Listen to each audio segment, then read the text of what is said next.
Ya solo bana bibandeko bilenge to telema poete to kangola Congo. Mabele o bankoko batike la biso na Congo ya Congo. Tozali obligé to télémarquer, to défendre yango. Boutou na moi, nous sommes obligés de se mettre debout pour défendre Mabele et Kolo Congo.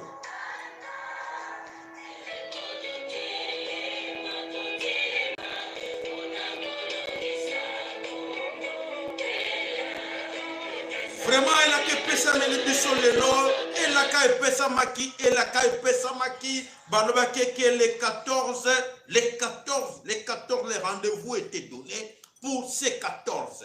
Aujourd'hui, jeudi 14 mai 2020. Les rendez-vous étaient donnés qu'il faut pas appeler ça message. Il y a quoi? Il y a nouvel ordre mondial.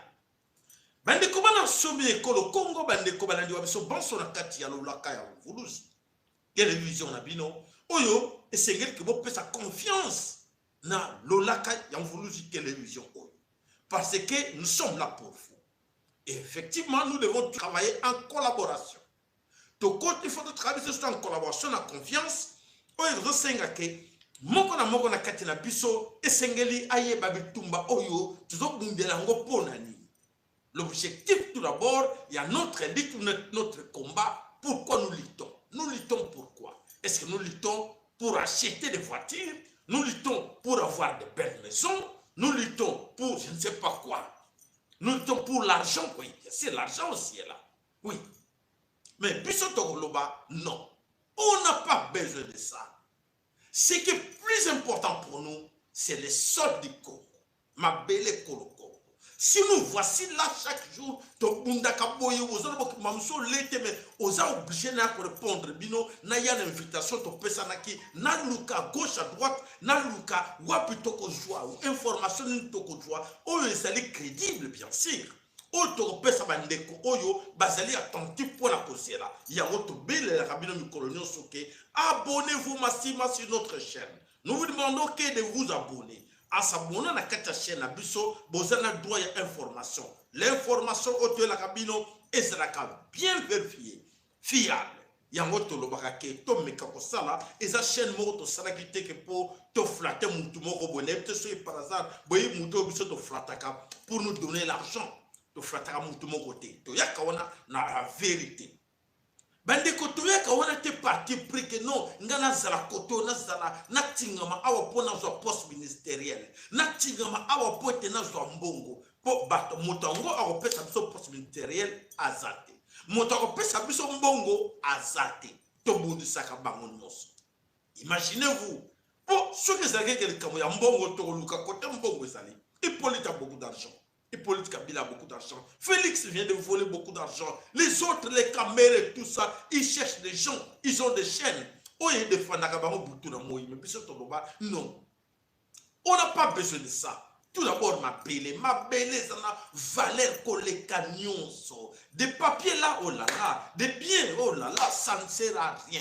Et ça dit vanité de vanité. Yango biso to tingama ke to bundela Congo na bele banko ko batikela ngana yo yango to mesana ko belela tout temps lola ka nguluski mbango mama ki pa mvito za wapi nguluski mbango za wapi nzambe na biso o banko ko belati nzapa nzakomba Congo mungale vidi mukulu Mungu baba a Congo mungu ba Congo nyonso o banko ko belela ki to belela kai pour ni to belela kai pour répondre biso. Effectivement il est là. Il nous répond. Parce que tout ça, pour moi, on a la victoire. La victoire, parce que Mingina Katinabino, Bakolobato Sambelaka, et bon, tout ça, voilà. Ma prière, Nabino, ma maman, au côté qui chaîne de prière, et ils allaient exaucer. Ma prière, Nabino, et Yokani, Nanzambi. Yango, bon, monito tcheke, Papa Zako Banga, Vatiqué Zako Banga, Emmanuel Macron Zako Banga, Bango, tout comme Banga, Bamoni, Totine Laki Bangonini, Tolbake Nini. Confusion na ka ennemi boko yo kabilo ko tiela bino oyo effectivement baza na kati na confusion bakomo betana bango na bango bo bazaki même na ran na kati ya occultiste bakomo betana kati ya ba loge na bango non et ko les quatre non ça ne va pas non il fallait pas le faire. On était pressé dans les coulisses, c'est que c'est pas dans les coulisses, mes chers amis, chers frères, bozala content, bosepela que oui, on a gagné. Nous avons la victoire entre nos mains. La victoire est là entre nos mains. Et alors ne cédez pas à la pression, ne cédez pas, continuez à prier. Continuez à kosenga nzambe, nzapa, nzakomba, nzambo bankoko na biso babelaki. Bomoni banda, boskizenga na joka moi une minute. Banda to bane ko reconnaître to sala retour, to reconnaître ye, to matisa na chaîne oyo. Bomoni nyonso to koma ko senga ezo maka. To lobi, ba mo solo non, ti critique ba église mususu ba religion mususu te. Ngana ebike ba religion ezalakate, nyonso ezali lokuta. Religion ezate nzambe mutasali. Il n'y a qu'un seul Dieu. Nzambe moko to belelaka, nzapa, nzakomba ko mungali.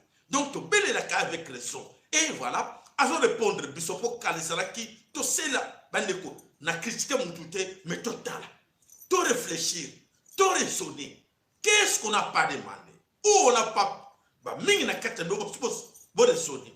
Bo kota ba prière wapite. Bo sala ninite.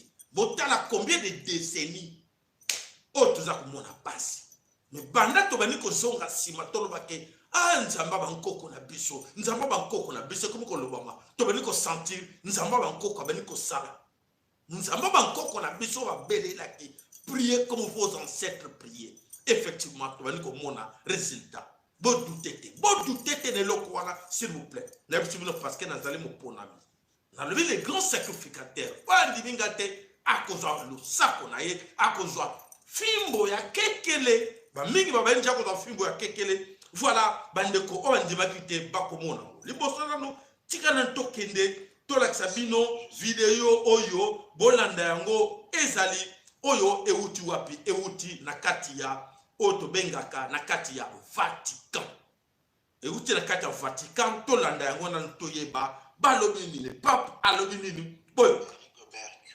Jésuite vivant à Rome et collaborateur de Radio Vatican au programme français Afrique. Plusieurs personnes m'ont posé des questions au sujet du pape et de la date du 14 mai 2020. En effet, beaucoup de gens sont troublés par des messages qui circulent à travers les réseaux sociaux et qui parlent d'un pacte que le pape signerait le 14 mai pour établir un nouvel ordre mondial. Certains internautes disent même avoir eu des visions prophétiques dans ce sens et prédisent des choses invraisemblables en établissant des liens avec le déconfinement ça et là. De quoi s'agit-il au juste? Il n'y a rien de mystérieux au sujet de cette date. Il y a principalement deux choses à retenir en lien avec le 14 mai 2020. La première, c'est au sujet de ce fameux pacte éducatif.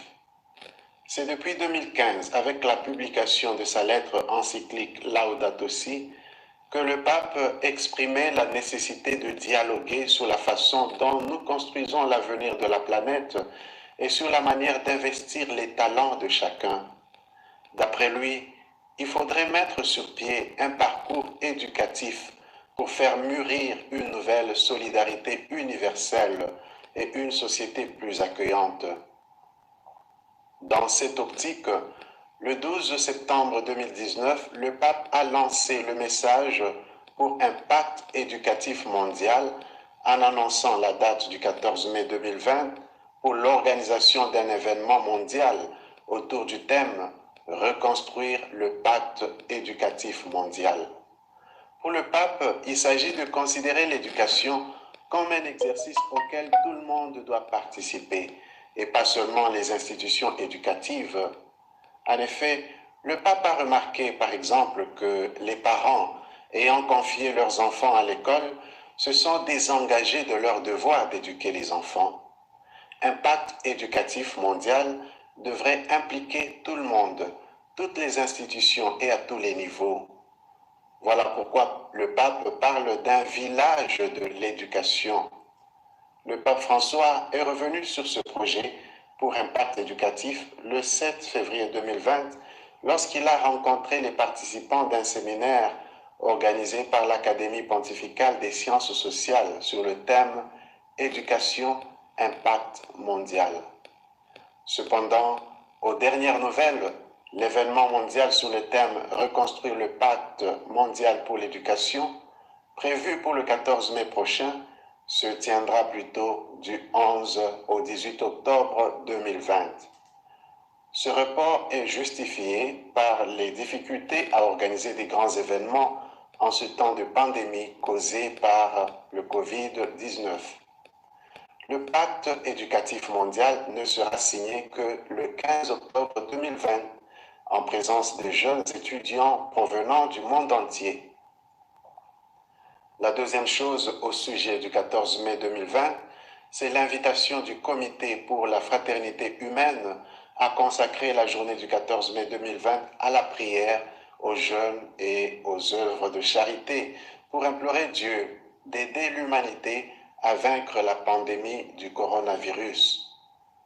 Le Comité pour la fraternité humaine a été créé le 20 août 2019 dans la capitale des Émirats arabes unis pour aider à la mise en pratique de la Déclaration universelle pour la fraternité humaine que le pape avait signée à Abu Dhabi, aux Émirats arabes unis.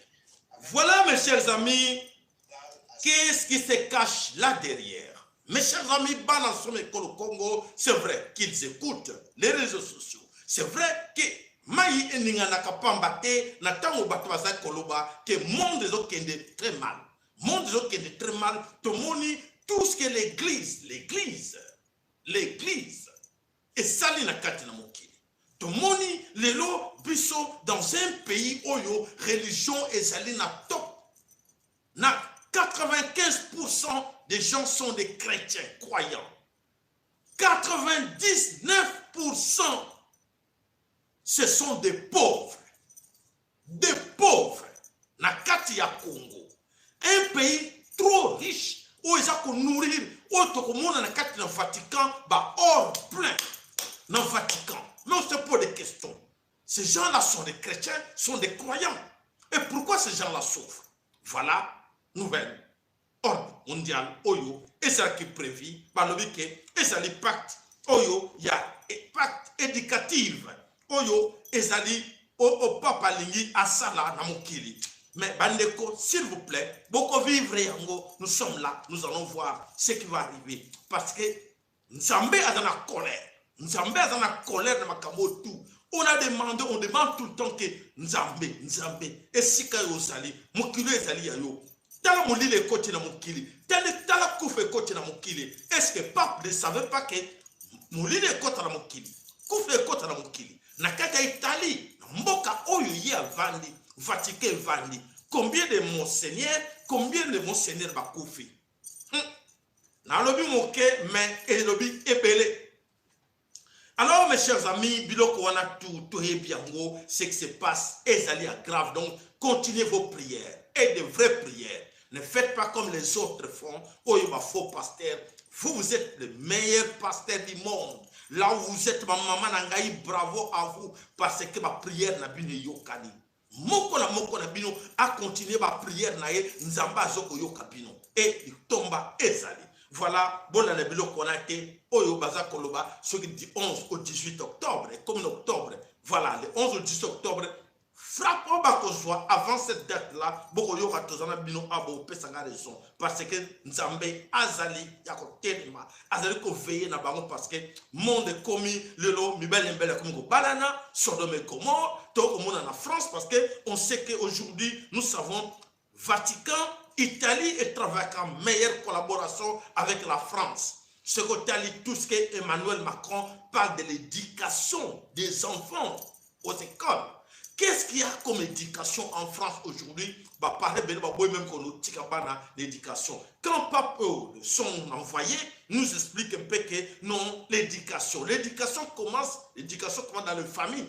Et aujourd'hui, ce que tu as dit bien, nous niveau éducation zéro. Dans le niveau de santé, quelqu'un pour être bien éduqué, il faut avoir la santé, madame. Comment demander la France? Voilà, nous allons nous adresser à celui qui dit que non, les réseaux sociaux, basés pour commenter n'importe quoi. Voilà, on va lui répondre un peu. Les réseaux sociaux commentent n'importe quoi. Mais dites-moi aujourd'hui, vous, dans ce Vatican, combien de fois vous savez que Emmanuel Macron est en train de nuire tout un pays, la France, en erreur, massacrer les Français. Aujourd'hui, France est dirigée par les Illuminati. France est dirigée par les Illuminati. Donc c'est ça la nouvelle, comment dire, votre pacte éducatif. Vous allez éduquer nos enfants à entrer dans ce milieu-là.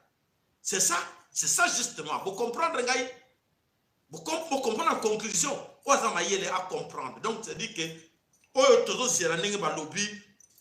la reconstruction du pacte éducatif mondial. Donc, c'est-à-dire que pacte éducatif mondial, Emmanuel Macron nous a dit qu'il va enseigner les enfants autrement. Donc, enseigner nos enfants comment les hommes entre les hommes peuvent se marier. C'est ça, oui. Et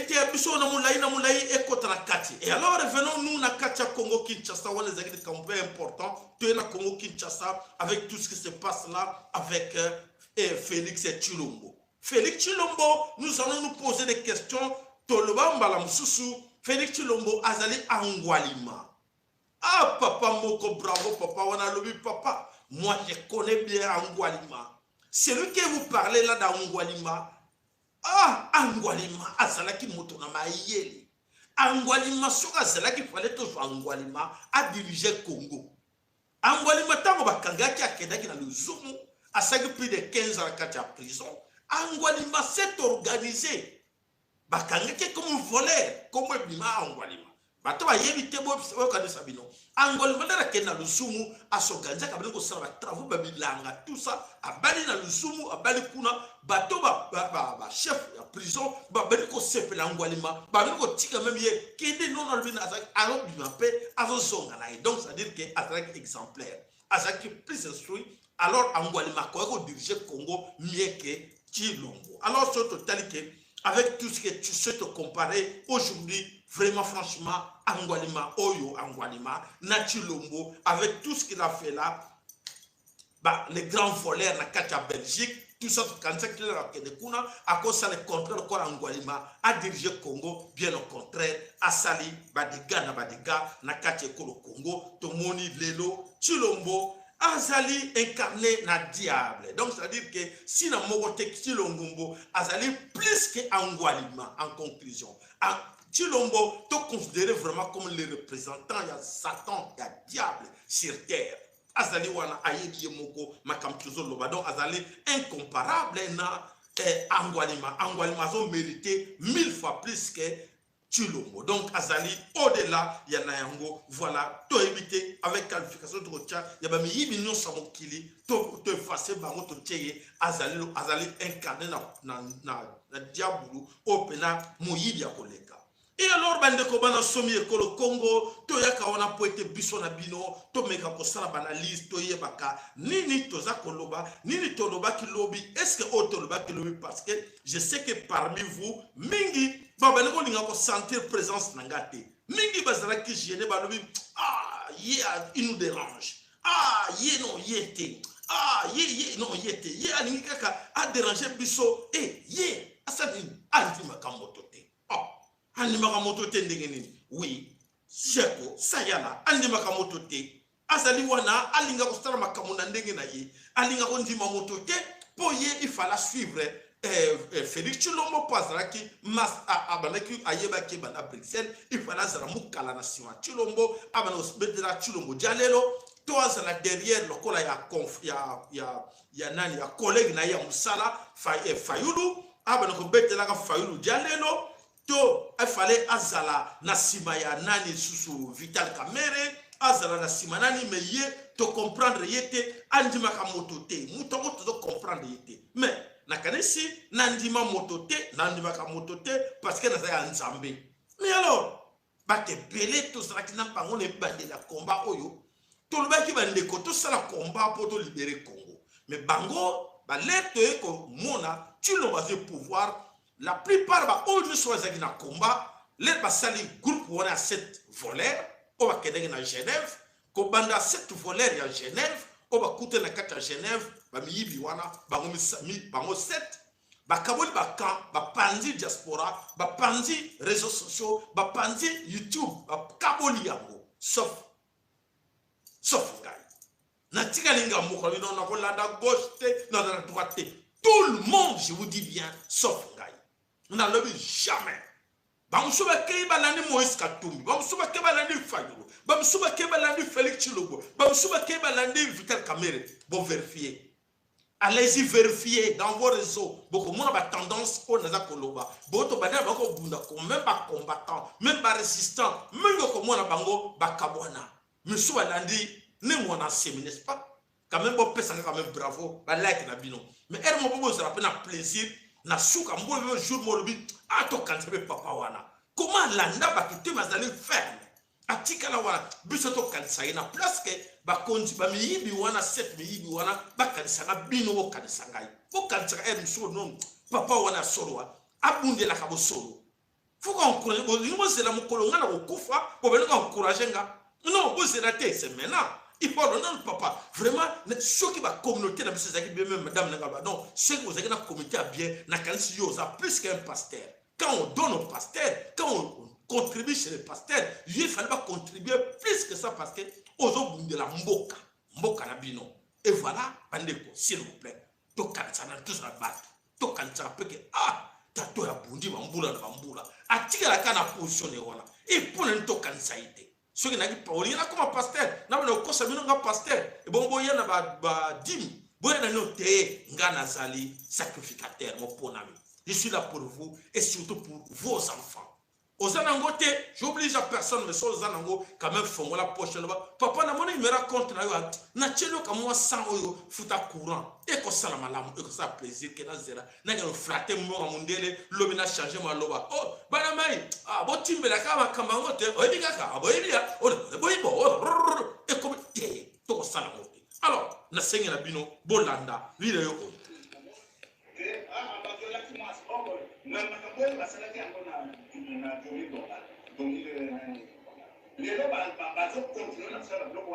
On se demande, Félix, il est pour à la présidence, il fait quoi? Nous voulons savoir.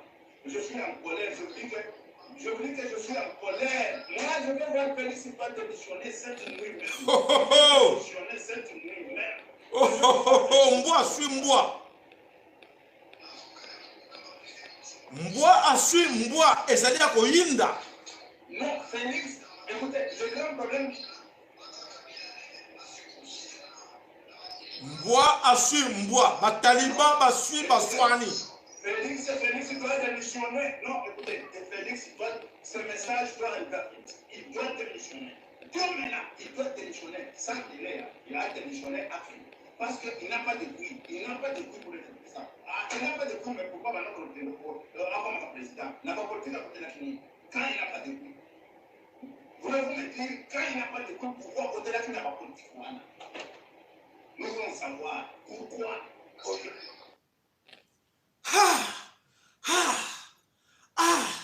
Bende konangai pema bende konangai maua pema na pema na lela ndenge nini na loba ndenge nini pona bande kona biso oyo bayebaka sanse ya makambo ya mokili te.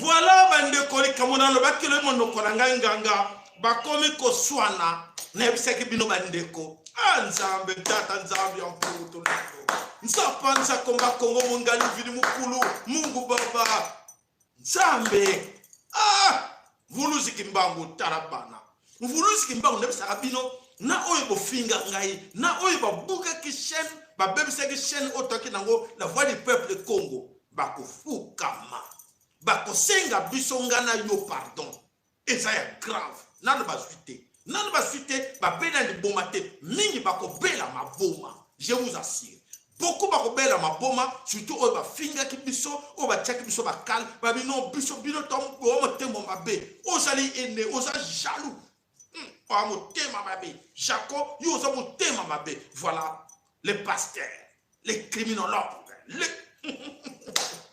papa maman, moi j'ai fait la formation de la criminologie comme je suis là dans la criminologie. Un criminologue aza mutu moko asala ba science za multiple ba science nyonso aza mutu moko faza la visionnaire pas mona ka mosika otala mutu yo non mutu aza ngwalema mutu aza assassin aza na profil ya ba assassin ba criminel non na kolanda yete. Ah mais c'est ça un criminologue, c'est pas quelqu'un là ça veut dire que non on a la criminologie mais comment tu n'arrives pas à détecter que oyo o travailler ndenge nini on travaille sur ma personne que ne ko sala enquête sur crime moko salami kuna na mboka boko sala enquête on le po ko sala banaliste on ko détecter te mafia o azali mafié. Voilà bandeko auto sabino ki solo. Ah Congo auto bela ka butuna moyi bandoke bele bandi baka biso teme na kanisi to bali ko mona batebele bakobi ko mona ya solo e komi passe pour na bango Congo de mboka lobi bozo seka ko lelo bozo seka Congo lobi boko mona boko lula yango. Ah papa maman continuez courage to continuer to sepela un jour biso na bino to loba to sala ki mosala o nzamba tinda ki to sala pour te défendre pas nous hein, nos enfants donc l'avenir. Pas tout de suite, là, pas devant, comme nos nez sont très courts. On ne regarde pas là, mais on regarde loin. Une vision là, loin. Si on a une vision, on a kanisi, on a bolingo ya mboka na, on a bolingo ya bana, on a bolingo bandeko. Oko bundate pour tonza poche, pour tonza libungo. Bundela mboka, matondo. La kanisi, boyebi bino nostu.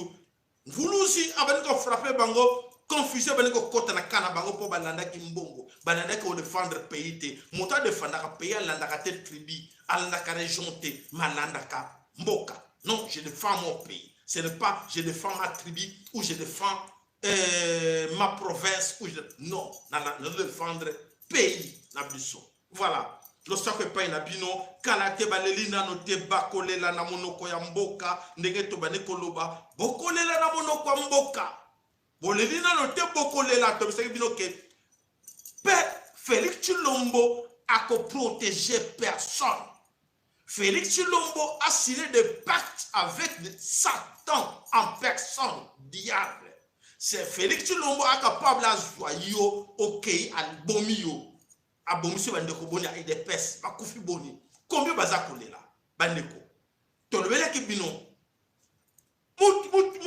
mukuna keba mukuna oza koloba wana Félix ako protéger yote achakiteni wapi to biseki ba conseiller attention ne suis pas cet homme azali plus que voleur donc azali diable bolanda ite ako sacrifier bino boni bakena sama bele boni kaka coronavirus e kangi bango pona ne kangi batumsute des conseillers fou basila tata fou akenda tata lek fou akenda entourage wa Monique Toko fou bakenda et que c'est ribinoté et que c'est ribinoté de santé. Ah bande konangai boni bozo pesa biso passe boyko s'il vous plaît arrêtez butiko yo sa biso passe s'il vous plaît to yeba ndenge nini to bundela mboka et non to kende na makambo ndenge bozo lingela comme me la biso zo sala vraiment passer ya ko mona ke la plupart entre biso basa toujours comprendre le sens avec tumbango te to ko landa bitumba na sentiment parce que je suis parce que oh na politique parce que je na sa mutia ya mboka bo esalakate. Voilà que c'est bien que nous n'avons pas confondre bango autre que c'est un zamba za ko joie bolanda et l'ofose. Bonjour à tous et à toutes. Je m'appelle Hélène Potrich, je suis médecin généraliste à Séverac-le-Château, c'est en Aveyron. Et j'ai décidé aujourd'hui de faire cette vidéo pour vous faire part de toute ma colère, aussi bien en tant que médecin qu'en tant que citoyenne. Tout d'abord, ma colère de médecin, à qui le gouvernement demande de trahir le secret professionnel, en signalant non seulement mes patients qui seraient dépistés positifs au Covid-19, comme cela se fait déjà pour les maladies à déclaration obligatoire, mais également toutes les personnes qui ont été en contact avec eux durant les 2 semaines qui précèdent le dépistage positif, en tenant leurs coordonnées, nom, adresse et même numéro d'immatriculation à la sécurité sociale. Tout cela pour leur envoyer une brigade sanitaire, appelée pompeusement ange gardien. Quelle hypocrisie! Moi, j'appelle cela de la délation. Et comme le gouvernement sait très bien qu'il ne peut pas nous obliger à le faire, eh bien, il nous paye pour chaque signalement. J'appelle cela de la tentative de corruption. Moi, je refuse de faire tout signalement. Notre médecin traitant, comme moi, on est tout à fait capable de vous soigner, de vous donner les conseils nécessaires, de s'occuper également de votre entourage et des personnes contacts qui le désireraient. Nous n'avons besoin ni de la sécurité sociale, ni du gouvernement pour vous soigner en garantissant le secret professionnel. Votre état de santé ne regarde personne. D'autre part, on nous interdit de prescrire l'hydroxychloroquine, sous peine de radiation par le Conseil de l'Ordre. C'est un abus de pouvoir, c'est une perte de liberté. J'exerce depuis une trentaine d'années. J'ai prescrit de nombreux soins en toute connaissance de cause, en respectant les précautions d'usage, et jamais je n'ai eu un accident. Je réclame donc ma liberté de prescription. Voilà, mes chers amis, pour comprendre comment les Français se mobilisent. Bah, médecins français, enseignants français, les ordres mal donnés, on ne suit pas. Mais alors, si on va aller au Congo, comment se fait-il que Binoba Congolais, Nyonso, Batata, intellectuels congolais, comment intellectuels congolais devant un bourrique comme Tulobo, vous obéissez aux ordres mal donnés, les soldats, Mampinga, fonctionnaires, médecins, tous na kata corruption. Bon, qui pas médecin, bon, mon qui l'homme intellectuel bino enseignant, bon, enfant intellectuel bino politicien. Alors, non, pas question. Donc, ordre mal donné, il y a Emmanuel Macron. Pas question de sacrifier ma population de Bissoté. Mais comment chez vous, vous acceptez les Chinois sont là? Les Chinois militaires, tout ça, il y a un avion qui quitte, mais l'avion l'a fait quoi là? Tout le monde est dans Brazzaville. L'avion de Saraninia. Et il y a un point de bombe à Bisso, ah, bana mama, mampinga yandenge ninyoyo, bon mon avion wane kiti, pour y aller bino ba bonbon, et les bino ba biscuit, pour le bana bino ba lia, ah bande konangai, naibi, na expliquer bino lobby, na autobé investigateur, pour na tala niveau ni ba loka bino. Les no expliquer bino on lobby mingi ba kolela na sabatka na bango, ah c'est vrai ba loka biso, mingi. Boza koloka ba cerveau na bine kenda mosika ba mema on a niveau mususu cerveau na bine mingi bazana ba cerveau souté bazana ba tufina na kata ba cerveau etika la pourri donc ça dit que boza ba perdant pona ko tala ba telemeli esika covid wane bandaki esika ba stratégie ya confinement bandaki ba telemeli non ko sa kibiso mais na Congo nanu maladie moko toki nan teko 100 morts toki nan teko 1000 personnes na kati ya hôpital pourquoi ba chinois sont venus là bozo be tunate ba chinois ba yeli nini eko te ya bino lobby er boko mona ba inconvénient nen bozo tika bango ba vanda etali bino voilà toki na lombango Tanganyika sur le chemin de la balkanisation na kata Tanganyika lelo toyebi to belela bino ba mampinga zoé akota wana exterminant ba congolais nyoso obazana kati armée obazana bazot meka hotel na kati Tanganyika aboma tout le monde silence radio na kati Kinshasa ba politicien bala na mabumu la bongo vimba bato ba parlementaire ndenge moko silence radio mutu moko lo bakate ba de gars oyo zoé azosa na kati Tanganyika akota ba tuti a bloquer ngo asakata déjà partout wana Tanganyika koma ya yi na famille na ye sécurité comment on touche na Tanganyika toko ninganate alors katanga o katanga yetu bakata jakatanga non zoa zo une partie bino bakatanga bolubi nini les katanga vous êtes tout là pour dire que non zoé ozo ba like na bino sala nga plaisir ba ndeko s'il vous plaît ba like na bino na ningi na sapo mama follow na mama Congo bokota pote tango zo kenela mbango bokota pote ko benga bino bokota déjà. Alors les gens ont besoin de like na bino. Voilà Tanganyika aujourd'hui ba ezana maboko ya batuti. Tanganyika ezana maboko ya batuti.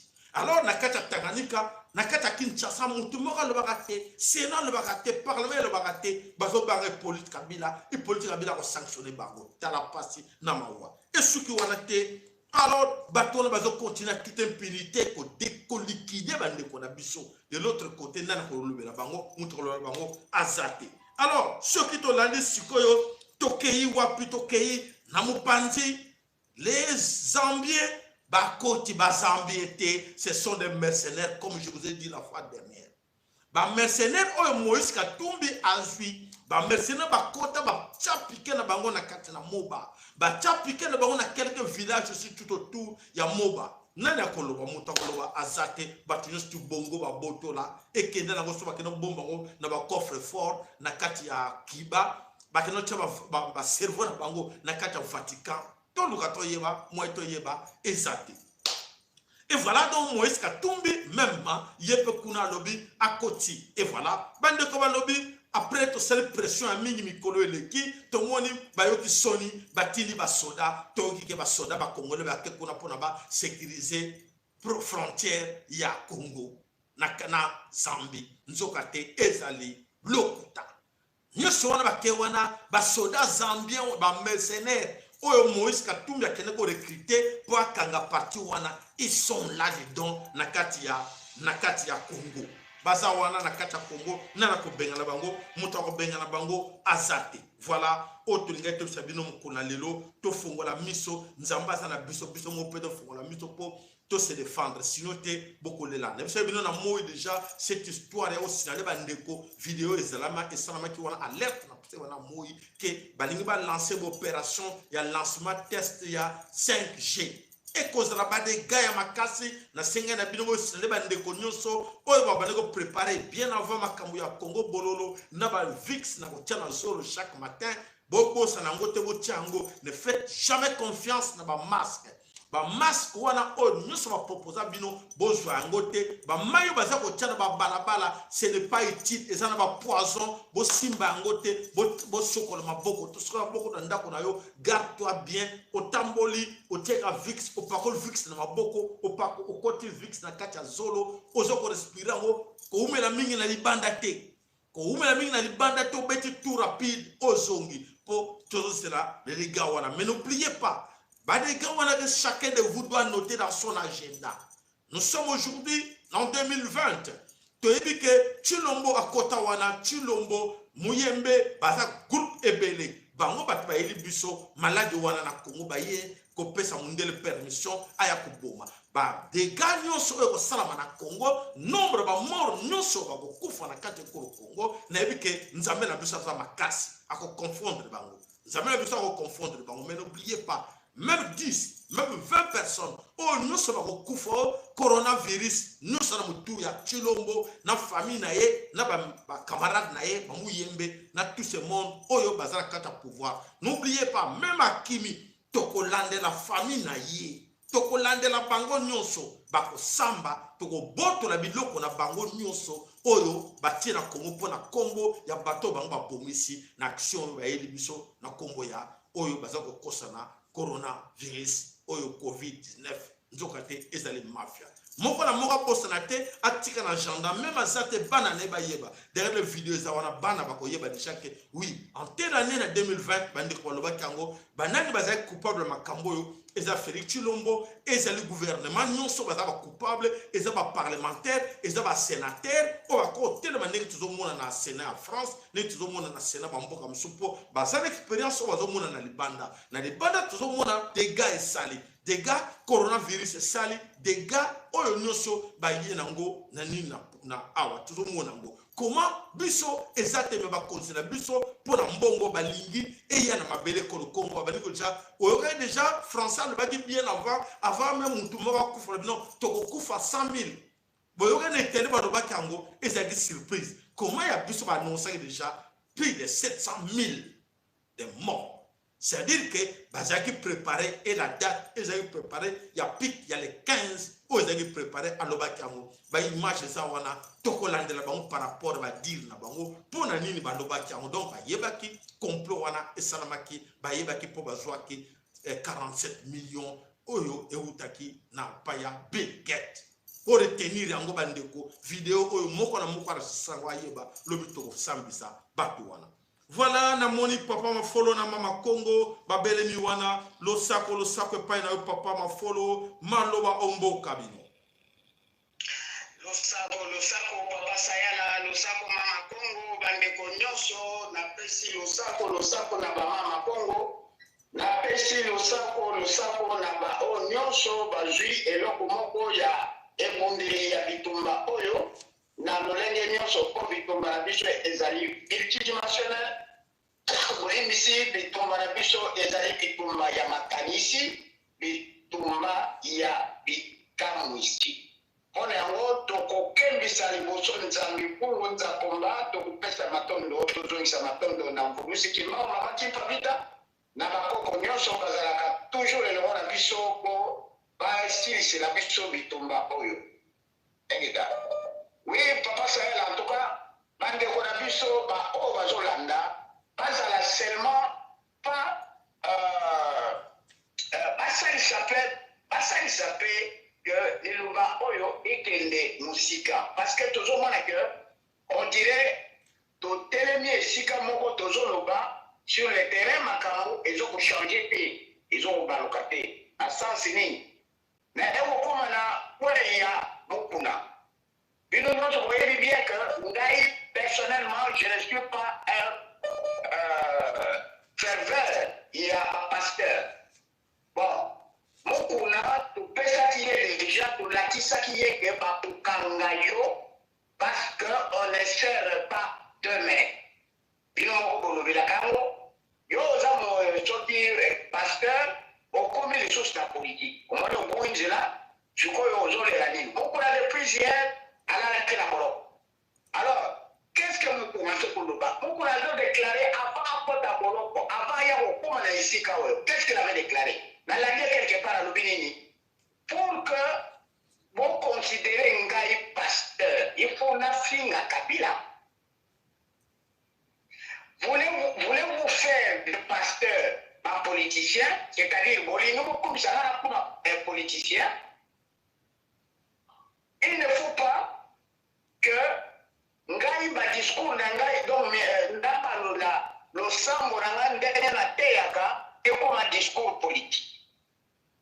J'ai refusé la politique et ce ne sont pas le combattant bakokumisa ngai politicien.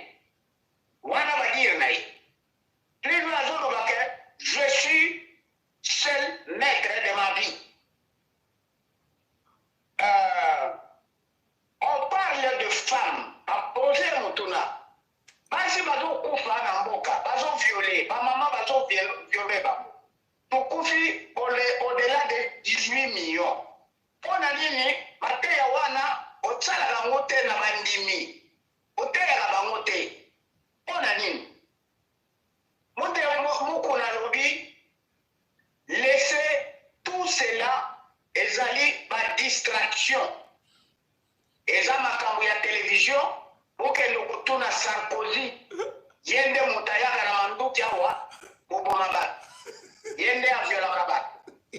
Alors, je suis pasteur, la vie de gens, je dois considérer la vie des gens, pas dans la politique. Finalement, pour assurer ça, le vinini, que Yezo, wana bango, que Yezo abunda, ayemsala ba juste que tout bondi sabarome, ba colonisateur na biso. C'est pour dire que beaucoup na akoki ko sala en tant que éveil patriotique na ye ezala kité pour na bondi ba colonisateur. Na déclinaison ndenge na sali. J'ai choisi les milieux du village. Conclusion. Mais mon qu'on a un moment donné, pas à un moment donné, et l'autre elle me met à la bolo des années. Kabila, il faut akanga. Wana eza mateya ya église ou bien eza politique.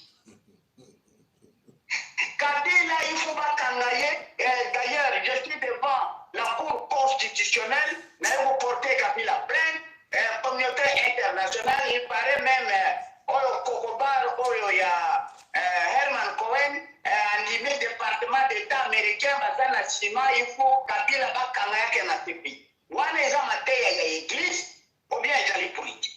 Omoni ndenge ye moko ake kubikotsa na liku. Alors pour terminer, Mukuna, dossier Mukuna azali pissé, c'est-à-dire azali alimenté par l'Américain, par pasteur, donc grand maçon, groupe Yaba Rockefeller, Illuminati, azal juste, yende mota apesaka pasteur, il s'appelle Robertson. Yende mutazo ko alimenter bango. Muku nazali wana aza déjà la puce a déclaré à l'obi bisika no kotia ngai ba koyeba et puis kokangaite. C'est-à-dire l'américain makambo azalaki kosala pona makambo ya coronavirus. Par exemple, muku nazali mbema biso baza bato baponi ba ennemi na biso ya kati bango wana. C'est-à-dire aza la puce, aza la. Deuxième point là où on a, quand il y a ce jeune homme, docteur Jérôme Moyangi, a sali une démonstration, une déclaration, alors que Babengi Azoanamboka, président Ayabiye, donc président Ayabiye, Jérôme donc, la déclaration de à lobby, il y a assigné, ça y est 14 jours avec un échantillon, il y a 20 malades, dans 14 jours, voilà, sorti, bikite, bon, voilà, ils ont les camoufles. Donc, pour les choses, il y a pour ça là, essai laboratoire et tout ça. Mais, OMS, parce que tu le mot Azali, objet OMS. Parce que tu le mot Azali, objet Yabide. Parce que tu le mot a vu déjà Batonga, donc c'est-à-dire Italie et pas Emmanuel Macron normalement. Maintenant, il faut bien moi, Oyo, Azolobaka, donc ça là, expert, donc chercheur congolais, na Batumbatouniye, au Salana Mouyembe, ou bien au Salana Nai. Alors, ayo vous mettez quoi ça dans les gourous?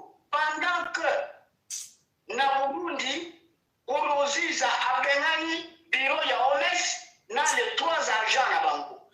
Biso yo kuma, et comme foyer, au place OMS, na batunion sur bazo ya bois, alors, moi, je suis Moyangi, à cause de aye bien que biso dozana domaine wanate tolingi kotote kosamanana batwana aye bien tu le maza kolanda mboko ba prometa qui est il y a 47 millions de bateaux pour les partir. Alors moi wana aza déjà na poche à Bill Gates, poche à OMS pour ça alors pour la souka mais au moins article moko ya tonton Zita pas chose va retourner à tonton Zita zana tonton Zita alias ambassadeur américain Mike Hama ayo alobi nini mboka bazoba alobi j'ai rencontré Mouyembe à INRB pour coordonner la livraison de ventilateurs et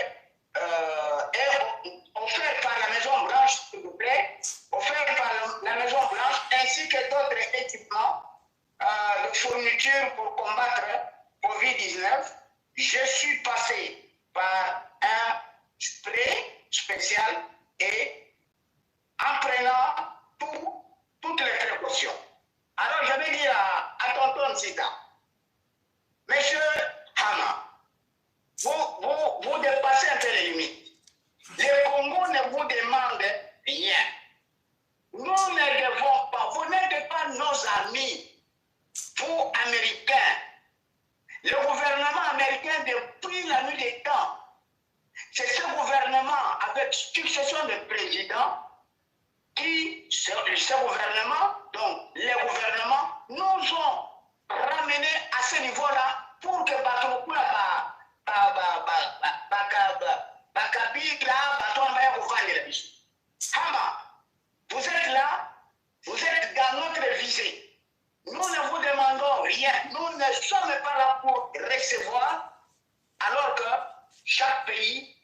peuple est voué à produire ce qu'il doit produire. Nous ne voulons pas d'aide. Ne nous aimez pas. Non, nous ne sommes pas là pour recevoir vos aides. Je vous ferai une audio spéciale, Hama. Vous devenez comme si vous devenez un permanent au Congo pour nous endormir. C'est cette histoire. Nous n'avons pas besoin de tout ce que vous voulez. Nous n'avons pas besoin de vos aides. Nous n'avons même pas besoin de faire des amitiés avec les Américains ou avec quiconque. Hama, vous nous verrez sur le chemin. Comme on vous a surnommé ton Zeta, vous aurez un autre nom dans ce pays-là. Et vous vivrez ce que vous vivez. Bonne journée. Tokolangalo tina fuka. Papa saya la kumba ngolo sikimba mama tipapita. Na tunso maluka. Ah, papa mafolo ya solo lo sako matondo pa mafolo malobolobi. Vraiment na mimoni penza ke na yebite na bandeko tozana bango soki tuzo komituna. Est-ce que mayelo tozana ngo biso tozana ngo. Pona nini bandeko na biso bazana mayelo ko na biso te. Tala le kola o wana aventurier comédien o ambassadeur azo sakana na biso. Et ba congolais bazo sepela. Les bazo mona sala comédie baza ko sepela. Dans quel pays du monde toko mona ba kayambo toko mona on nulle part. S'il vous plaît bandeko na ngaso baza na kata Kinshasa na kata Congo bo senga nzambe makasi. Apisa bina tamwa mayele muke. Ata 5% mayele pour la monde peut-être que vous en avez vide. Côté intelligence, tous ces gens que vous croyez là, intellectuels, professeurs d'université, maîtres, nani, zéro. Mes chers amis, zéro. Moutan maye la zate. Mboka mobimba, moutan maye la zate. Ceux moutan maye la salaki, même bon yembe wana ko sakana bino lengwante. Mais bon kofa. Toloba ngoke, la libération Congo est atroce. Atrocité wana, nous sommes créé wana. Bino bato bo sengela ki bo tellement ko défendre. Bo telemite bino ne bato bo kufa. Bino bo kufa nenge ba conseiller ya tilo bo kufa ki. To tala. To zama bino awa bande ko bo bisanga ke papa salo lo ba ke solo ba ko kufa. Tous ces gens wana ono nga des intellectuels nga avocat nga magistrat nga ibo o sala ke no côté yo mampinga o sala ke no côté ba bomi ba peuple ba mo population na yo oko futa oko mona oko futa. Voilà maman Congo malobomboka yo. Lusako, papa Sayala, Lusako, papa Mapolo, Lusako na bandi nyonso. Na basango, to meme pino na poko alelo, eza vraiment kokamwa. Pendant que Mboka eza vraiment na kati ya Mitsubishi. To monaka jamais ba supporter oyo ya Renaissance équipe oyo ya mukuna batelema mpona kokende kobundela mboka. Juste lokola bakandi mukuna na prison tozoyoka basupporter ya Renaissance FC bazo annonce bamanifestation populaire mpona koexige libération ya mukuna.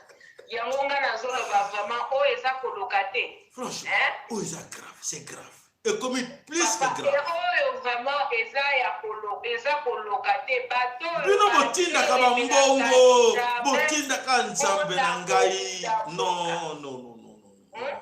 Mikolo elekaki tomonaka ba combattant invisible bakendaka kotelema liboso ya ambassade oyo ya Rwanda.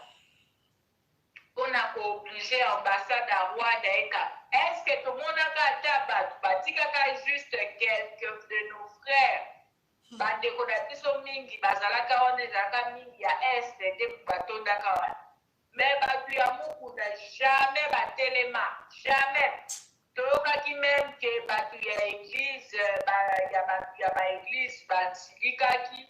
Misusu kutu bakendaki koluka moyen bakende kosala mokulu na permanence ya FCD.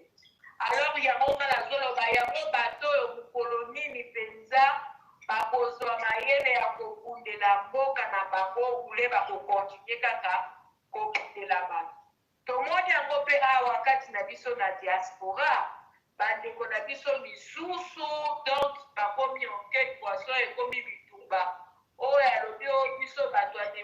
basemi bamisusu kuna babimi balobi o biso toza bato ya mokuna bango wana mosusu o biso toza donk ebanda kaka kozalaka mikolo nyonso kaka biso bafayuliste biso bakode o biso ba yango eza na biso te vraiment tomitia vraiment na bomoko nanu tolobi nanu tozwi bapoliticien tobambe bango totie bango na pembeni tosangani kaka totelemi tolobi lelo kaka tolibere nanu mama kongo soki mama kongo akomi libre nde biso nyonso tokovanda sikoyo tosolo mais donc bato ozomona kaka mayele ya bato eza on dirait basala bango soki yango oyo bato ya idps bango balobaki bamilisaka bango badiamba on dirait bango tu bamilisaka bango kaka badiamba donc wana eza vraiment makambo moko ya normal te donc yango wana toyaki na basango oyo mpona kotelemisa kaka bandeko voilà merci papa. Ya solo mama Congo losako merci mingi mama Congo ya solo biso to bunda kaka to lembate papa mafolo s'il vous plaît mama Congo to lembate bazaba ndeko na biso mais ya solo pe koma katanga mo bolobi ke ndeko yo aza moyen aza irrécupérable to tikena to avancer pour ekozala passe mingi na sengi ba mama s'il vous plaît ba like na bino sala ka biso plaisir pour na mama Congo na papa mafolo. Alors, ce que tu as sujet papa mafolo le baki o sexy ngai to mitu na biso na bino po ete to meka kufungola makanisi. Jérôme Munyenge Munyangi akei na kate kolo Congo alobi akomi kuna asepeli président benga. Soi-disant président na ye abenga kiye ake na Congo. Voilà comédie bandi. Oh là là. Comédie bandi ni papa mafolo alobi asengi ba pesa ye 14 malades. Hier, je sais qu'on va passer 14 malades. Est-ce qu'il y a aidé la Kenini? Parce que Chilombo a 1669 malades. Mais ça, c'est grave. C'est grave dans ce matin parce que parce que mon que bazali bossa ba bourrique. Bazoba na bazoba que bazo kosa bango. Muto pa kosa na analyse ça te. A Kenini pas que nous soyons malades non? A comme on a se retrouvé pour docteur Naye Mouyembe, vient Naye Mouyembe, a déjà annoncé à Zalina 1169 malades. 1169. Et à Bakissa Lobby, on est déjà guéri, à 49, 59 déjà, basé déjà guérison à Bango. Et il y a le but de Pesangaï, 14 malades. Oh. Non, c'est du comédie. Franchement, c'est du comédie, bande konangai. Toujours seka, mais toujours au sérieux. Vous êtes concernés. Vous êtes concernés dans cette histoire, ce qui arrive au Congo. Colbosé par l'été. Papa, maman, s'il vous plaît. Moi, j'ai fait mon travail. Non, c'est coupé en 4 de fois. Dans l'été, dans Srak, dans moi, tout ma caméra qui est bien dans l'été. Mais dans tout ça, non, il faut qu'informer bande koto tellement. Yopé, salango, s'il vous plaît.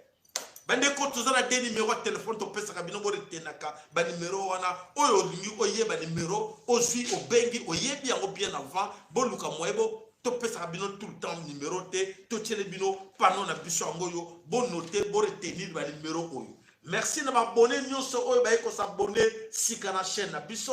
N'hésitez pas de s'abonner massivement sur notre chaîne. Ces deux numéros là, bon garder en gros ce qu'on a besoin pour benga au bengi comme ça. O meka koyeba ndenge nini oko intervenir na émission soit ozana sujet moko ya makasi toloba teke chaîne oyo ezali kaka ya ngai na papa mafolo na mama Congo te ba mama Congo oyo nyonso azana sujet moko ya malamu toko kabola obengi avant to solo na yo ba tata Congo bandeko nyonso oyo azana sujet ke toko solo bengi avant le bon le longa na dingina leka dingina parler sur tel sujet pour tous en chaîne soute chaîne kaka moko oyo ya télévision auto ticket lango sincère fiable et chaîne oyo boya ki biso anima ki biso te lobby vulu jako lobby la na tinde la ki bino moto te boyoka ki yete omona ki yete kaka motango yeyo numéro yango wana. Alors, merci pour vous. Bon notez mes numéros. On a besoin d'intervenir, parce que dans de l'autre journée comme moi, tant oui. tous en a plus ou moins 20 minutes. Tous en a comme moi, fourchette à 20 minutes, pour qu'on benga, à bengi pour intervenir. Alors, ndekolo sakwe pa ina yo maloba omboka yo nini oyeli biso olingo intervenir na mokolo na lelo.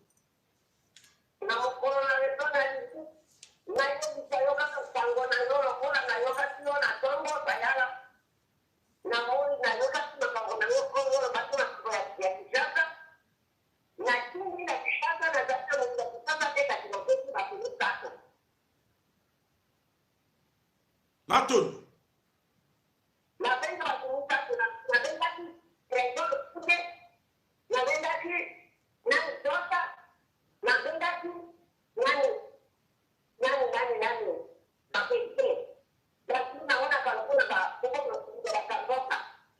Mira, venga aquí, la dieta aquí, nani, otro, con la otro lo va a hacer en el jefe, la dieta de la pone. Matondo mama ya sono lo sakwe pa na yo vraiment matondo mingi na action wana mama benga ki esali biso plaisir to lingi to sauver bande ko na biso to sala pona intérêt na biso te to ba égoïste te mais to sauver a vie bande ko porter to sali wana pona yango ya sono bande ko to za ko ba mikolo tuto senga na bino chaîne na bino eza ya ngai te eza ya biso nyoso to tchakongo liboso lo laka ya mvulusi il faut to respecter Nzambe. Il faut, nous sommes obligés, la chaîne auto respecter Nzambe. Pour que Nzambe moto, aligi que chaîne oezala pour sauver Batunaye. Pour sauver Baranaye. Et c'est très important. Donc, Bandeko, Tozawana, Toluka, Moendegi Nini, Tobunda, Tozana Bitumba, Tobunda, Masekite. Alors, Ndeko, le sacre panayo. Ok, merci. Bonsoir, Papa Jaco. Bonsoir, Papa. Ok, d'ailleurs, intervenir quand moi, Mouké, pour la bête, c'était pour la Magamamukuna, quoi. Allez-y, Papa, toujours kayo, 2 minutes, na, toujours kayo. Ok, y'a na loba, ngana zo loba na Magamamukuna, tango, mwanatsembi, abimaki liboso, alobike, tosangana, tobengana ba Rwandais. Asengaki, bandeko nyeso ya ba Congolais, tosangana, tobengana ba Rwandais parce que ba Rwandais ba ko kipe mboka oya biso mukuna na tango wana zalaki wapi na bandeko na ye pourquoi basangana ki ensemble te pourquoi basangana ki ensemble te na Mwanansemi donc Mwanansemi aza ko beta mbela ke mboka na biso eza na maboka ba Rwandais occupation Mwanansemi asengi bandeko nyoso tosangana tobengana ba Rwandais tobima libanda na tango wana mukuna ye azalaki wapi na bandeko bamoni ke Mwanansemi baye kokanga ye après akoti prison après yesu ko mukuna ye kobima donc bana kobima ka moko mais soki baza kobima ka moko yango moni bazo sakana na biso mais soki moninga beti mbela tobima mais po ba soutenir moninga soki ba soutenir ensemble que soit moi 10 parties moko ba soutenir mutu mpoko bango nyonso bakoti bandipi maloba oyo nani Mwanansemi abanaki koloba ke mboka na biso eza na occupation bango baza kozela nano moko abimi soki bakangi ye après sikoyo bango nsima mikolo moko mpe soso aye kobima apres bakangi ye mais ndenge wana moye tosokola mboka ekozala te mais soki balaki moko abimi batie ye poa bango nyonso basangani ta mwa 10 20 ensemble wana nde tokolibere mboka mais soki kaka moko abimi bazwi batiki wana etali biso te eza makambo ya Mwanansemi moye torekipere mboka wana ekozala te po tozala ensemble soki moko abeti mbela tobima po tosoutenir ye ndenge Mwanansemi asalaki soki basoutenaki ye na babato mosusu ensemble ye ozala malamu mais lokola bazo soutenir Mwanansemi te yango tine Mwanansemi aye kokota na ye bakangi ye po moto akosoutenir ye azalaki te Kongo wana ezaka ya Mwanansemi te eza ya biso nyonso bakongole mais soki ndeko moko abimi ke aza na bato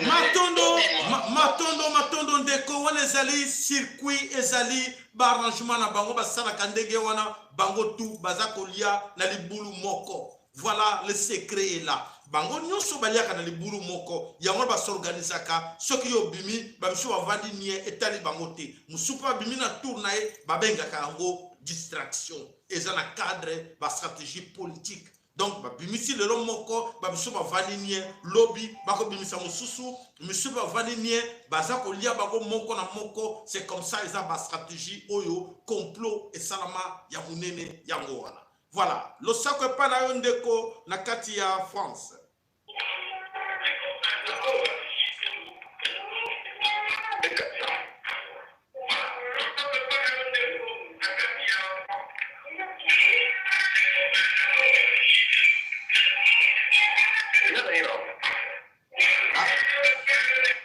Voilà, ndeko, azo comprendre ngo benga okangina na parote mupanzi po obenga avant benga comme ça to cheyo mais au monde ozo chama kelele ozo beb s'afficher.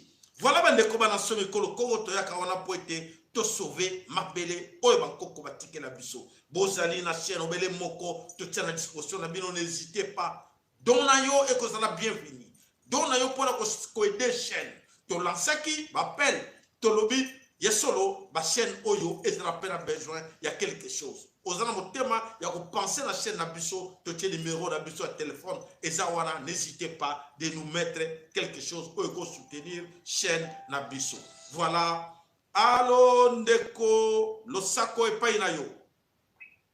Le sako, papa, la bande sur le sako, na yeye na kuintervenir likambo moko oti koloba awa ya motoya oyo esalele mpasi mpe esalaka biso sotupa parce na moto lekana kongo eza normal te parce bapepe na biso bazali na mboka wana baza komona makambo mabe ezali baza kokodetermine epai atala cible mpona kozwa décision bazosala eloko te simitiro ya papa de teteni ezali babiloko baeliminage na bango oyo bayaka kolinga mpona na kokosa mpona kokanga pepe ya lobage badi pepe na biso atelema bisika nyonso bango batoki baeliminage batinda bato na bango baya kokosumetebe babiloko fo komuka yango kobimisa yango mpo bango nyonso bazali ya kokangama papa normal eza normal te pepe na biso azomona mabango bozongoa kolona te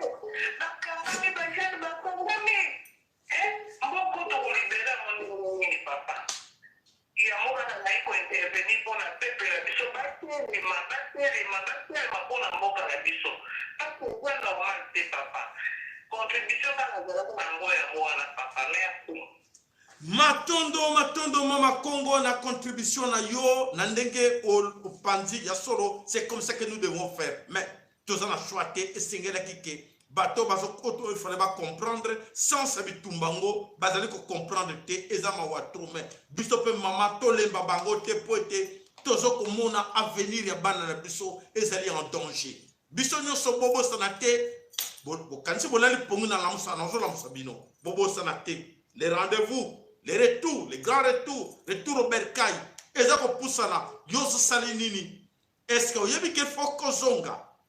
Ah bandeko nakanisi boye bakadija kumilengele pona retour na kati ya mabele yekolo Congo. Voilà bandeko tozo lengela bolengela pe obosa na teto zonga. Pote biso ngana yo netu ko sauver bango.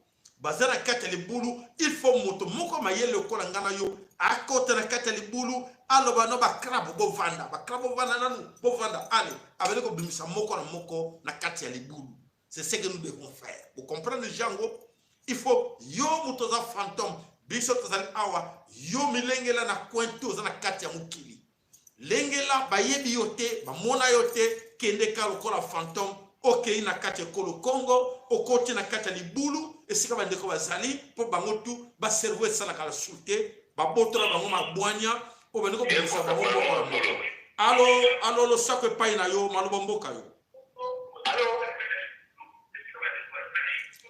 longola pareil pembe na yo ndeko na ngai ozo benga ozo tsa so pareil extra ba retour.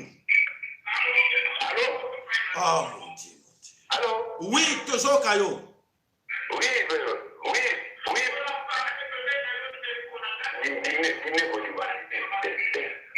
Allô?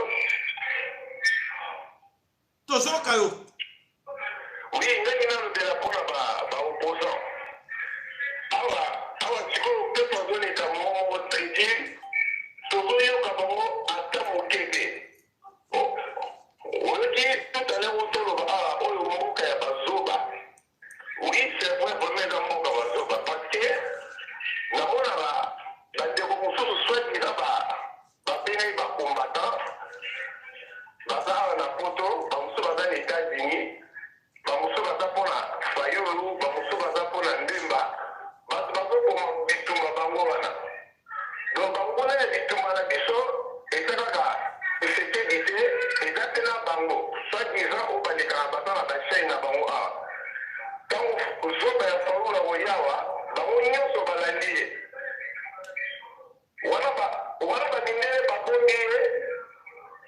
batie bango lokola na vestire nde basala bajoueur donc okoma na moment oyo ekoki babimisi bango lokola na ntango ya baye ya biso na ntango ya baélection soko tozoka ata i ya ndemba te ata i ya fayolo eza te chef eza ye nde azali opposant numéro 1 ya Congo nzoka nde bango nde bazonyokola pepe bandemba bango nyonso to balikaki na élection mozoka na bango ezomona na polele nga nazomona bitumbu ezowumela nzambe azobimisa beneni ya pepe malembe tika bango papa ti bozoka na bango nyonso ekobima polele bino tokala mayele tokomprane ke ngai mbala liboso kaka ntango kaka ataki élection mbala liboso nga lobelaka fayola pate ye motu pepe mboka mobimba mobelandaka ye na nsima so tokona banivo oyo pate zoba nde pepe ya liboso ezali ye na Tshisekedi fayola banozonga nga naza kokaba ndongo nazoyisa yo pate azalaki na opportunité ya kozwa mboka azalaki na opportunité ya kopesa message bato balanda ye bato bandima na balabala alalisi pepe pongi nde bafutaka bango na Tshisekedi na bango nyonso bakendaki na baélection alors nazoyisa sikoyo bandeko oyo soi-disant bango bazala na nsima ya fayulu bango bazala na nsima ya ndemba opose na okese dina boza na potoa boza na États-Unis boza na France botala role oyo baoposa ya mindele basuwaka na mboka na bango alipo kompare role ya ndemba na role ya bafayulu bota ya solo basama ya solo bazoba na soki wana matondo ya solo ndeko ezali ba opposant du système ba fabrikaka bango po ete ba accompagner système voilà réponse na yo ba opposant wana nyonso toyebisaki bino ke les 7 voleurs basalaki bango po ete bazala na kati ya système voilà les 7 voleurs rôle bazojouer bavandi nie kala te bokomona bango bima ono to préparer l'élection en 2023 po bakotinda bango na système babimisa bango pote ya solo bandeko bozala Congo Kinshasa bo bango panza sangolo bakeno la diaspora bazoqualifier biso de bazoba ba diaspora bazoqualifier biso de bazoba to prouver bango ke tuzabata bayele to lingi to yoka na kati ya Kinshasa na kati ya Congo mobimba toyoka ke wito lobeli bino ke ya solo peuple moko te na mokili akokoza na soba lokola peuple congolais ke batuti bavandi wana 20 ans na mboka na bango bazoshikote bango ba indien ba chinois ba étranger tout ba maître ba roi na bele bazoshikote bino kaka bino kolela makasi na bino ndeko biso ba moyen te papa tinela biso te tena bisataka mwa manda ya 20 € ozala mboka tonne ba mbongo ba milliard mais ozo kemande mutu ozo bondela mutu pour na 20 $. Incroyable. Franchement, les amis ont raison de dire que vous êtes des stupides, des zoba. Voilà, pas ba zoba. Zoba kutu ba bisé. Parce que zoba azagamo mayela ko récupérer mais kisengi moya récupérer ça te to mesana na bisote. Et bon mon agapasi, tu te comprends la cathédrale bon mon agapasi. Biso to message na biso na passe en et pourquoi vous demandez à l'étranger, pourquoi vous demandez à la diaspora de vous envoyer l'argent parce que mon message n'a pas na bino. Alors papa le socle pas na yo malo bombo kayo. OK, maintenant le papa Sénégal, pour que ça tombe la tête en ensemble en Congo de l'Indo. La première fois mon voulu c'est papa qui mbango maman qui pas vite. Papa Sayala likambo mosusu ya motuya na mboka ya Congo omoni classe oyo tobengaka bakoko oyo toza na bango oyo toza na bango bakoko bazali bato oyo bazalaka na sagesse oyo bateyaka bagénération ezali kolia oyo bapesaka mateya mais na Congo wana soki otali bakoko na biso okomona bakoko oyo baza na sagesse baza lisusu te donc mayele ya mboka na biso wana ezali bozoba baaventure ya batéâtre bozoba eza na kati ya miziki me mayele oyo ebesengeli sagesse mokivo azala nango na bomoi mpona kola nango na mboka wana ezalaka lisusu te mais so oke partout aye na bamboka misusu okutaka baza na basage na bango. Mais na Congo tozalaka so na basage te. Mundele azali malin. Mundele azo utiliser malignité na ye. Et l'autre oyo ekoki kobattre malignité ezali kaka sagesse. Ce n'est même pas l'intelligence. Mais biso na Congo ndenge papa Timbango aloba que toko perdre nyonso parce que niveau eza tellement na se sagesse ezali te na ntango mboka ezangisa bato baza na sagesse mboka wana eza malonga te mboka wana eza ya kokufa. Donc eloko wana bandeko bayoka eloko wana to comprendre que ezali un grand problème parce que moni même na baintervention na biso mingi bamakambo mingi on sentir que sagesse ya bomoto ezali te. Alors na ntango moto aza na sagesse te eza donc moyen ozala moto abwania ezali te. Matondo ya solo ndeko losako epai na yo ya solo lobeloko moko malamu. Voilà, c'est pour ça que les occidentaux profitent na ignorance na biso parce que ignorance c'est utawapi na manque d'éducation. Ignorance c'est utawapi na absence ya éducation oyo ya classe oyo ba détruisa éducation ba deso combat ignorant na place ayeba que non, je dois vivre ici, je dois réclamer mes droits, je dois s'indigner parce que quelqu'un a bafoué mes droits. Juste le contraire. Yé, mouta bafoué droit na yé, alors que ne souko bonde la yé, s'il te plaît, ko, pesanga ta maya pambate, pesanga ta coura ya pambate, sur pesanga coura, merci. Et voilà les grands problèmes que nous vivons au Congo. Donc, c'est-à-dire que, Batouba Koti na Katabu Zoba, Bavi au Korba Nyama, Bazovi au Korba Nyama, parce que les gens na Katabu Kinshasa, Bazovi au Korba Nguru. Azolia le kola poto azako me le kola poto maya wese sur les ako pana wese ba fausse commune ba nini tout faux sceptique les autres bimisa solo avant ni wala permet azo me la bière na yet tikanga na do na boy na beta bok nanga mboka go seto kabola mo kaka voilà nyoso wana nini stupidité bongulu avani na poto azomela azolia likolo ya poto ayebite ko revendiquer ba droit na ye nana ko revendiquer ye azozela chinois ba chinois ko telemela biso te ba chinois boko na kanisi karaté ba musolo ko vane po ba chinois bo bundela biso bo sengela biso ko chinois ke no sengela nge pa kabila allez kabila chinois ba kabila aidez-les un peu s'il te plaît tala bunyama tala niveau ya ko zanga kibo moto ndenge komisi biso. Vous voyez ça? Vous comprenez ça? Franchement, c'est décevant. C'est décevant de vivre des cas pareils. Parce que nous sommes des Congolais, nous sommes tous concernés. Parce que ceux qui sont finga Congolais, je suis concerné. Oui, nous sommes concernés. Mais au moins, au moins,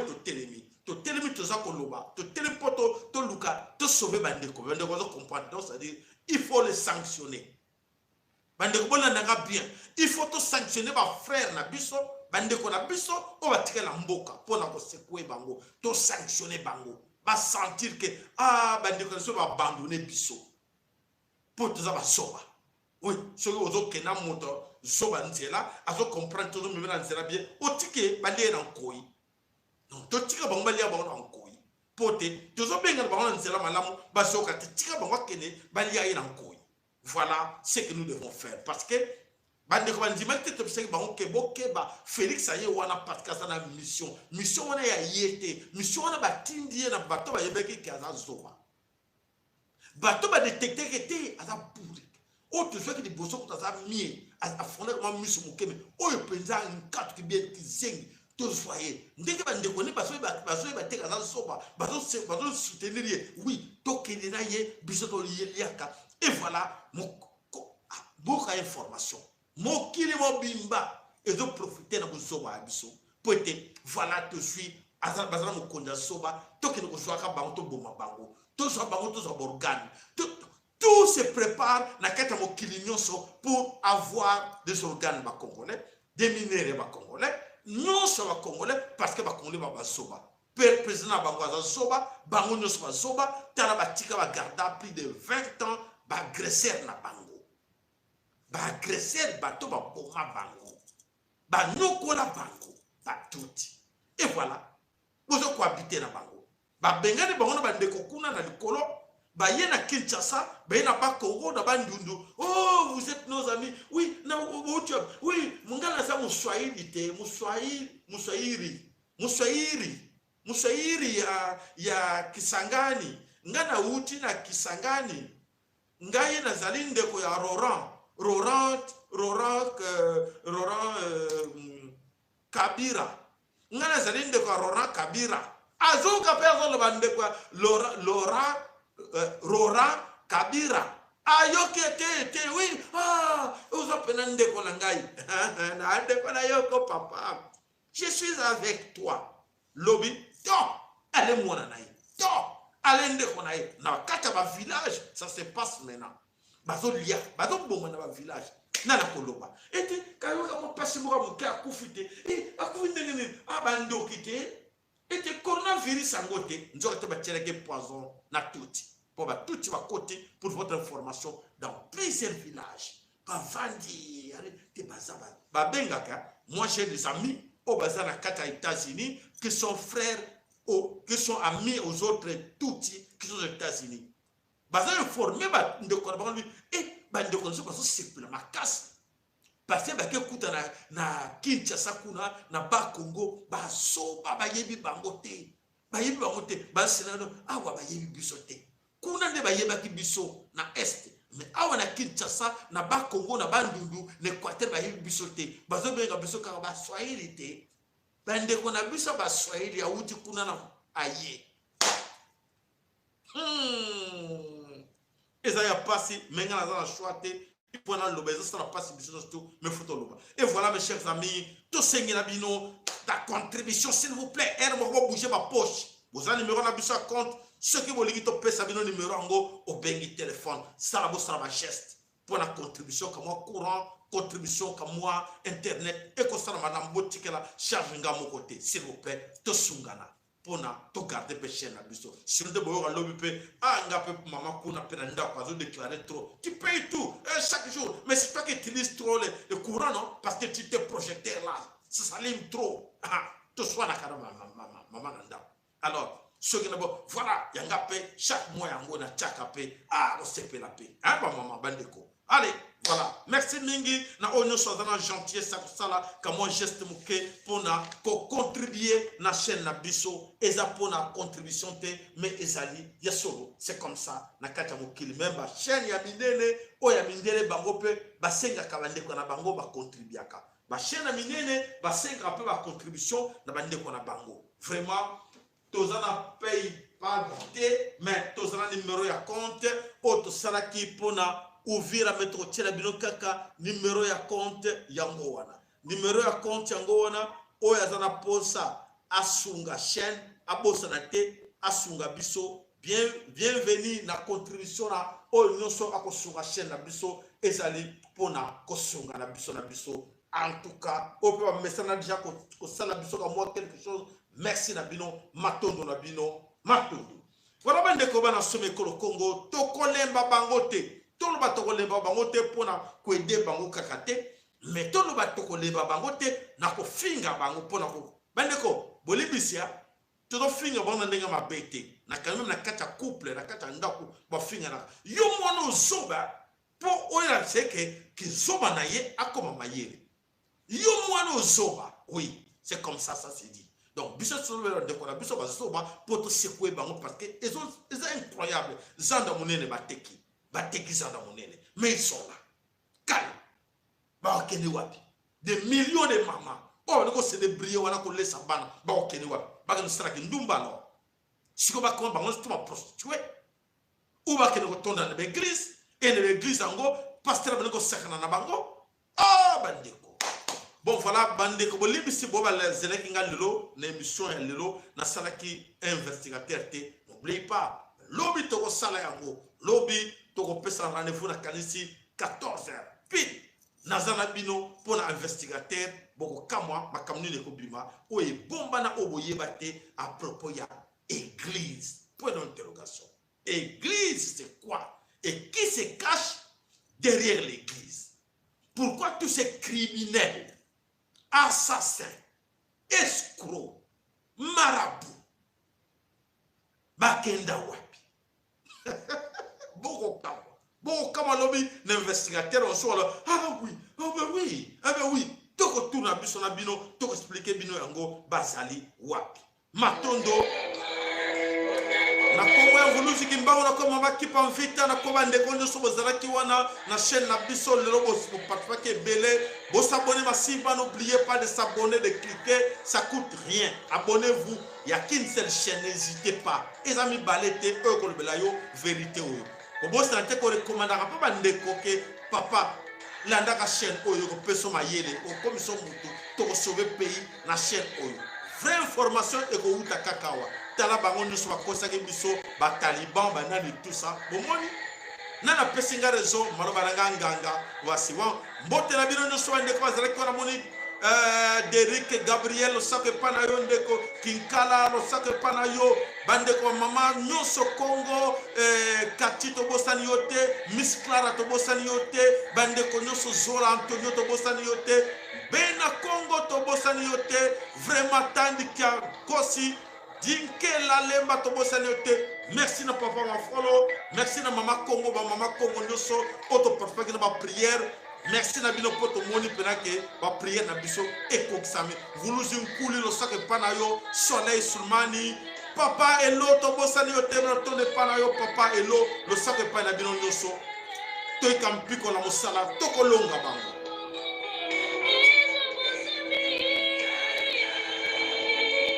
Lobby rendez-vous lobby 14h à notre émission investigateur demain 14h. Merci.